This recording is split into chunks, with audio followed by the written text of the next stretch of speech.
For this writing equations problem, I'm looking at the top and the bottom first. I see that the maximum's up at 5. I see that the minimum is down at -3. And I also see that my graph is starting right in the middle of the graph right there. Meaning if it starts in the middle, it's a sine graph. And I also notice it's going up first from there.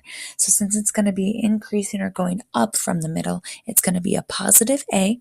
It's going to be a sine graph. And I also know now that my midline is there at +1. Since the midline, the middle is where the sine always starts. So +1 for my D, my midline value there. Now my A has to be an equal distance above the midline and below the midline.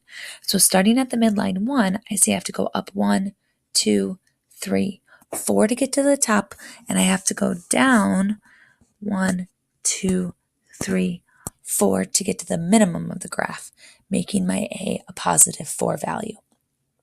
Lastly, I need to find my W, which means I need to know the period of the graph. So starting at the starting point, which remembers the y-axis at the 1 here, I see that I'm going to ride the whole top of the Ferris wheel first, back to my midline. Then I'm going to ride the whole bottom of the Ferris wheel, which gives me 1 complete rotation or period, making my period equal to pi there.